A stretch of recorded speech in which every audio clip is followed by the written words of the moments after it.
গুড় রান্নায় আপনাকে স্বাগত। আজ আমি আপনাদেরকে একটা ডাঁটার ঝাল, সজনে ডাঁটার ঝাল বানিয়ে দেখাবো। আমি প্রথমে ডাঁটাকে এইভাবে ফালি করে কেটে নিয়েছি।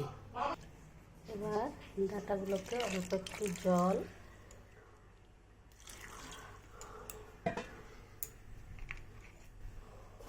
হলুদ গুঁড়ো ও অল্প একটু নুন দিয়ে সেদ্ধ করে নিচ্ছি। ও ততক্ষণ সেদ্ধ হতে থাক, তার মাঝে আমরা মশলা তৈরি। অল্প পরিমাণ একটু সর্ষে দিলাম, সাদা সর্ষে। আমার কালো সর্ষেটা আজকে নেই, নাহলে একটু কালো সর্ষে দিলেও খুব ভালো লাগে। একটা গোটা পেঁয়াজ, একটা শুকনো লঙ্কা এবং একটা কাঁচা লঙ্কা দিলাম। আর এতে দেবো একটু অল্প পরিমাণ কালো জিরে, অল্প একটু অল্প হাতে করেই নিয়েছি, অল্প একটু পোস্ত পেস্ট করে নেব। ডাঁটাগুলোকে মোটামুটি 80% সেদ্ধ করে জল ঝরিয়ে রেখেছি।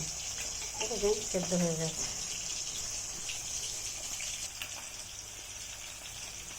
এবারে কড়া গরম করে অল্প পরিমাণ একটু তেল দিলাম।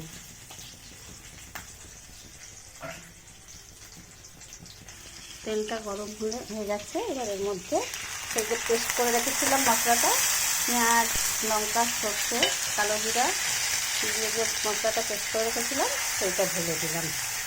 এবার এর মধ্যে ঢেলে দিচ্ছি। যেহেতু আমি ডাঁটাতে নুন দিয়ে রেখেছিলাম আগের থেকে, তাই বেশি নুন দেবো না, জাস্ট অল্প পরিমাণে একটু নুন দেবো। আর দেবো একটু হলুদ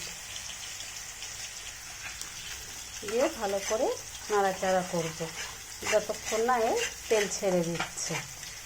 আর দেবো 2-4 দানা চিনি টেস্ট হওয়ার জন্য। মশলাটা তেল ছাড়া হয়ে আসছে। এবার এর মধ্যে আমি ডাঁটাগুলো ঢেলে দিলাম, দিয়ে ভালো করে কষিয়ে নেব। তারপরে পুরো ডাঁটাটা যেহেতু আর একটু বাকি আছে সেদ্ধ হতে, পুরোটা সেদ্ধ হয়ে গেলে ডাঁটাটা যখন খুন্তি দিয়ে আরেকবার ভালো করে চিপে দেখবেন যে হয়ে গেছে, তখন আপনি বুঝতে পারবেন যে এটা হয়ে গেছে, নামিয়ে নেবেন।